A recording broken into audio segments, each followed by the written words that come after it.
Halo, sugeng siang para siswi berkah dalem.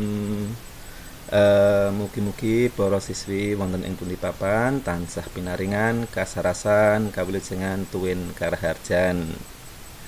Baik teman-teman semua, pada pembelajaran hari ini Bapak akan menjelaskan materi bab Kraton Ngayogyakarta Hadiningrat, bila mana buku PDF tentang materi Kraton Ngayogyakarta Hadiningrat yang berbahasa Jawa. Namun demikian, pada kesempatan ini Bapak akan menjelaskan materi Kraton Ngayogyakarta dengan menggunakan bahasa Indonesia supaya semua para siswi paham. Baik, langsung saja kita mulai dari yang pertama tentang lambang keraton. Lambang Kraton Ngayogyakarta. Nah, Kraton Ngayogyakarta memiliki lambang kesultanan yang disebut Praja Cihna. Praja Cihna dibuat oleh Sultan Hamengkubuwana I yang berasal dari bahasa Sanskerta. Praja berarti abdi negara, sedangkan Cihna berarti sifat sejati. Secara harafiah, Praja Cihna bermakna sifat sejati seorang abdi negara. Selain berfungsi sebagai ragam hias di beberapa bangunan, Praja Cihna ini juga digunakan dalam kop surat resmi dan medali penghargaan. Baik, teman-teman semua, adapun makna-makna yang terdapat dalam lambang tersebut adalah, kita mulai dari yang pertama, disebut dengan songkok atau mahkota sebagai penutup kepala yang dikenakan oleh prajurit. Itu melambangkan watak kesatria yang juga merupakan sifat seorang raja. Yang kedua, sumping atau hiasan telinga. Perhiasan yang diselipkan di telinga, ada ceplek atau giwang dan makoro.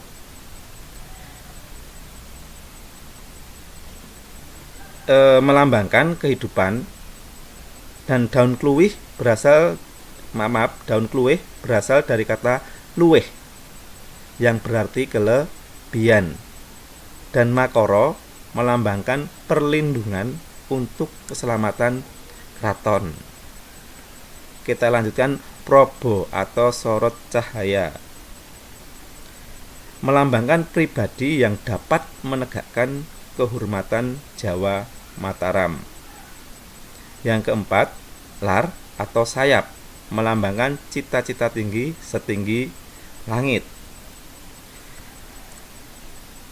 Kita lanjutkan yang kelima, tameng, senjata untuk melindungi diri pada saat perang.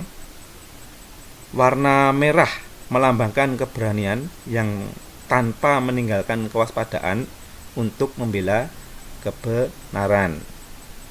Kemudian seratan Hanacaraka Ha dan Ba aksara murda. Aksara Ha dan Ba merupakan singkatan dari gelar sultan yang bertahta di Kraton Yogyakarta. Gelar tersebut penuh dengan harapan luhur agar mampu melindungi, membela, serta mewujudkan kemakmuran rakyat. Warna kuning keemasan melambangkan keagungan. Baik, kita lanjutkan ke kembang. Sekar Patmo, bunga Patmo. Bunga teratai yang mengambang di atas air menggambarkan kehidupan dunia yang mendasari kehidupan di akhirat. Kita lanjutkan yang terakhir, sulur atau tumbuhan sulur, menggambarkan kehidupan berkelanjutan, laksana sulur yang terus-menerus tumbuh merambat. Baik teman-teman, itu makna-makna yang terkandung pada bagian-bagian logo keraton. Kita lanjutkan ke materi berikutnya tentang kedudukan, pangkat, dan sebutan nama kerah dalem. Yang pertama, tampak pada gambar itu adalah Sri Sultan Hamengkubuwana yang ke-10. Waktu muda beliau bernama Raden Mas Herjuno Darpito. Dan sebutan untuk beliau sendiri adalah ini sesudah adanya Sabdorojo tanggal 30 April 2015, sebutannya menjadi Ngarso Dalem Sampeyan Dalem ingkang sinuhun Sri Sultan Hamengkubuwana ingkang jumeneng ka-10 Surya ning Mataram, Senopati ing Alaga, langgenging bawana langgeng. Oke, lanjut.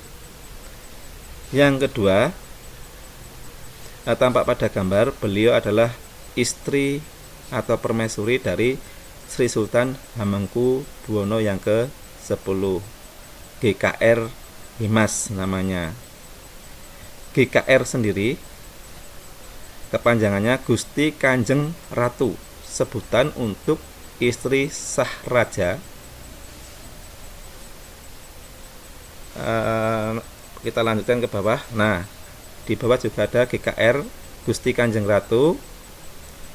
Nama yang diberikan kepada istri raja ada 7 nama: GKR Kencono, GKR Hemas, GKR Hageng, GKR Kedaton, GKR Kencana Wulan, GKR Sultan, GKR Wandan.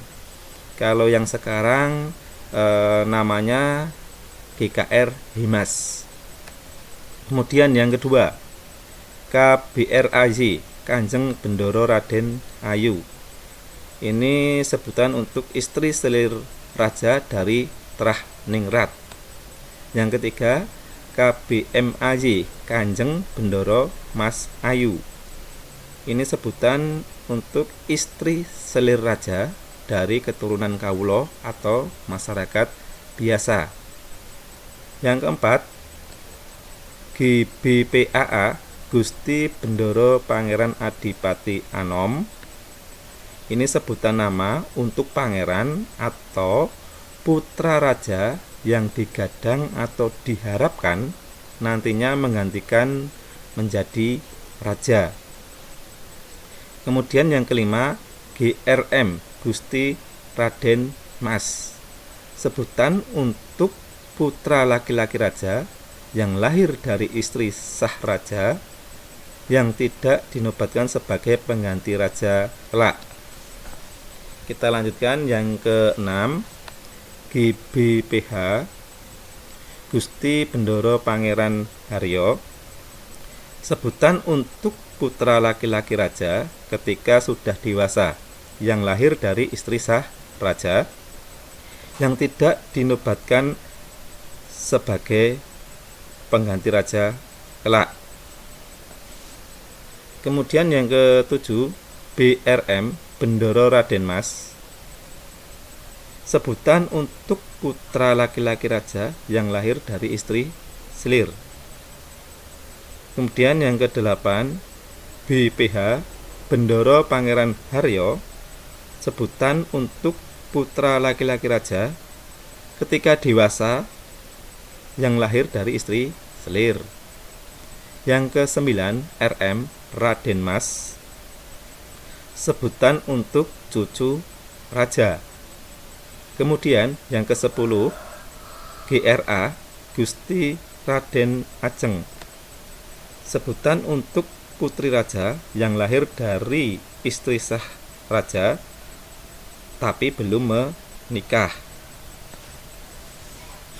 Kita lanjutkan yang ke-11, GRAY Gusti Raden Ayu, sebutan untuk putri raja yang lahir dari istri sah raja atau permaisuri yang sudah menikah.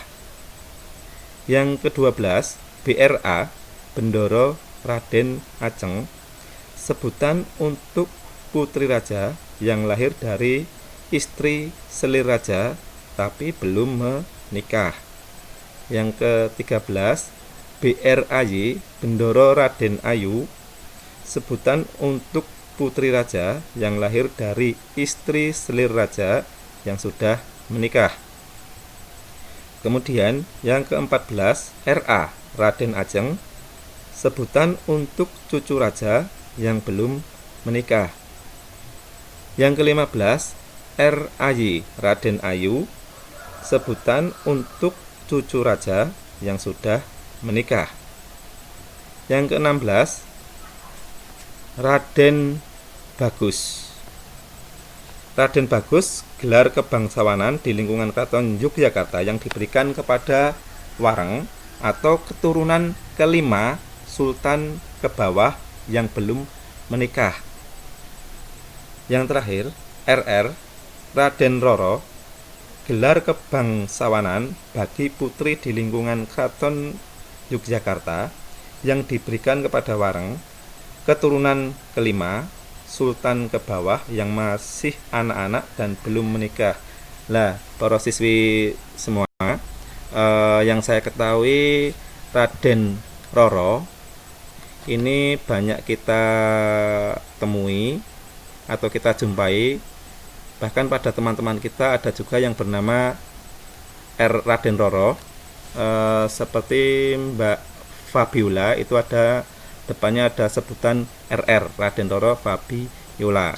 Dan juga teman guru kita Ibu Arya, itu juga keturunan keraton, ada juga sebutan RR, Raden Roro Arya Teresia Yuniaryani. Nah, kalau nggak salah seperti itu. Baik teman-teman, kita lanjutkan ke materi berikutnya tentang prajurit keraton atau Bregodo Keraton. Yang pertama, namanya Bregodo Wirobrojo. Nama Bregodo Wirobrojo berasal dari kata wiro dan brojo. Kata wiro berarti berani dan brojo berarti tajam. Secara filosofis, Wirobrojo berarti prajurit yang sangat berani dan tajam panca inderanya. Mereka selalu peka dengan keadaan, pantang menyerah dalam membela kebenaran, dan pantang mundur sebelum musuh dikalahkan. Dan klebet prajurit Wirobrojo adalah Gulo Klopo. Klebet ini memiliki makna bahwa Wirobrojo adalah pasukan yang berani membela kesucian dan kebenaran. Kita lanjutkan ke prajurit berikutnya, prajurit Daeng. Nama Bregodo Daeng berasal dari sebutan gelar bangsawan di Makassar. Pada awalnya prajurit Daeng memang berasal dari sana. Namun, prajurit yang ada kini sudah tidak lagi terdiri dari orang-orang Makassar. Klebet prajurit Daeng adalah Bahning Sari. Klebet ini memiliki makna bahwa Daeng adalah pasukan yang tidak pernah menyerah karena keberaniannya. Sama seperti semangat inti api yang tidak pernah kunjung padam. Kita lanjutkan. Prajurit Patang Puluh. Asal usul nama Bregodo Patang Puluh masih kabur sampai sekarang. Yang jelas nama tersebut tidak ada hubungannya dengan jumlah anggota Bregodo Patang Puluh atau 40, ya, tidak ada kaitannya. Nah, klebet prajurit Patang Puluh adalah Cokro Huro. Klebet ini memiliki makna bahwa Patang Puluh adalah pasukan yang mempunyai kekuatan yang sangat luar biasa, sehingga segala musuh seperti apapun bisa terkalahkan. Kita lanjutkan ke Bregodo Jogokaryo. Nama Bregodo Jogokaryo berasal dari kata Jogo dan Karyo. Kata Jogo berarti menjaga dan karya berarti tugas atau pekerjaan. Secara filosofis, Jogokaryo bermakna prajurit yang mengemban tugas selalu menjaga dan mengamankan jalannya pelaksanaan pemerintahan dalam kerajaan. Klebet prajurit Jogokaryo adalah Papasan. Papasan berarti pasukan pemberani yang dapat menghancurkan musuh dengan teguh. Kita lanjutkan Prawirotomo. Nama Bregodo Prawirotomo berasal dari kata prawiro dan tomo. Kata prawiro berarti berani atau perwira. Kata tomo dalam bahasa Sanskerta berarti utama atau lebih. Sedang dalam bahasa Kawi berarti ahli atau pandai. Secara filosofis, prawirotomo bermakna prajurit yang pemberani dan pandai dalam setiap tindakan, selalu bijak walau dalam suasana perang. Klebet prajurit prawirotomo adalah genirogo atau banteng ketaton. Klebet ini memiliki makna bahwa prawirotomo adalah pasukan yang diharapkan dapat selalu mengalahkan musuh dengan mudah. Kita lanjutkan ke prajurit atau bergodo nyutro. Secara filosofis, nyutro bermakna prajurit yang sehalus sutra dan selalu mendampingi dan menjaga keamanan raja, tetapi memiliki ketajaman rasa dan keterampilan yang unggul. Klebet prajurit nyutro adalah Podang Ingsep Sari dan Padmo Sri Kresno. Klebet ini memiliki makna bahwa nyutro hitam adalah pasukan yang selalu membasmi kejahatan seperti yang selalu dilakukan oleh Sri Kresno. Baik, kita lanjutkan ke prajurit atau bergodo ketanggung. Nama bergodo ketanggung berasal dari kata tanggung yang mendapat awalan ke. Tanggung berarti beban atau berat, sedangkan awalan ke bermakna sangat. Secara filosofis, ketanggung bermakna pasukan dengan tanggung jawab yang sangat berat. Klebet prajurit ketanggung adalah Cokro Swandono. Klebet ini memiliki makna bahwa ketanggung adalah pasukan yang membawa senjata dahsyat yang akan memporak-porandakan musuh. Kita lanjutkan ke bergodo atau prajurit mantri jero. Nama bergodo mantri jero berasal dari kata mantri dan jero. Mantri berarti juru bicara, menteri, atau jabatan di atas bupati. Jero berarti dalam. Secara filosofis, mantri jero bermakna prajurit yang mempunyai wewenang ikut ambil bagian dalam memutuskan hal-hal dalam lingkungan keraton. Klebet prajurit mantri jero adalah Purnama Sidi. Klebet ini memiliki makna bahwa mantri jero adalah pasukan yang diharapkan selalu memberikan cahaya dalam kegelapan. Baik, kita lanjutkan ke prajurit atau bergodo Bugis. Bergodo Bugis awalnya berasal dari Bugis, Sulawesi. Namun prajurit yang ada kini sudah tidak lagi terdiri dari orang-orang Bugis. Dalam upacara grebek bertugas sebagai pengawal gunungan yang dibawa menuju kepatian. Klebet prajurit Bugis adalah Wulandari. Secara filosofis bermakna pasukan yang diharapkan selalu memberi penerangan dalam gelap. Ibarat berfungsi seperti munculnya bulan dalam malam yang gelap, cahayanya menggantikan matahari. Baik, kita lanjutkan ke bergodo atau prajurit yang terakhir, yaitu bergodo Surakarsa. Nama bergodo Surakarsa berasal dari kata suro dan karso.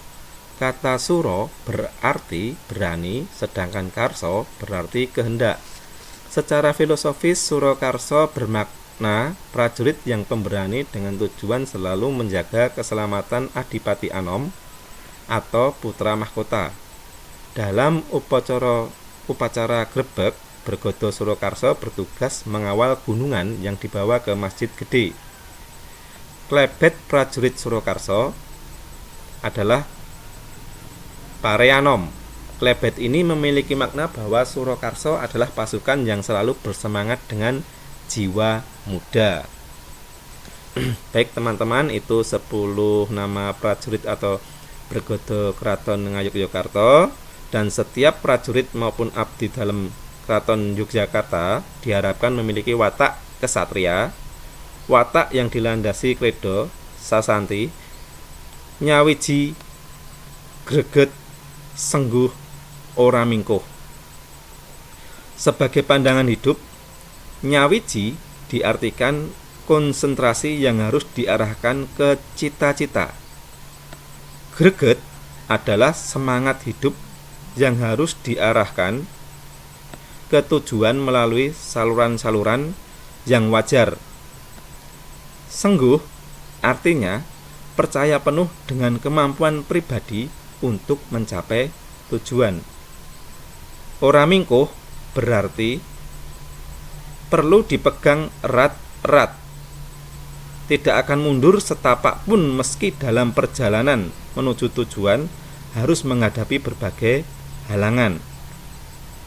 Sawiji, greget, sengguh, ora mingkuh dijadikan landasan pembentukan watak kesatria yang pengabdiannya ditujukan pada nusa, bangsa, dan negara. Watak luhur berdasarkan idealisme dan komitmen atas kebenaran dan keadilan yang tinggi, integritas moral, serta nurani yang bersih. Begitu teman-teman, landasan atau dasar abdi dalem dan prajurit Keraton Ngayogyakarta. Semoga dapat kita contoh dan kita menjadi siswi yang nantinya berguna bagi nusa, bangsa, dan negara. Demikian para siswi penjelasan dari Bapak, semoga bermanfaat untuk kita semua. Selamat belajar, sugeng siang, berkah dalem.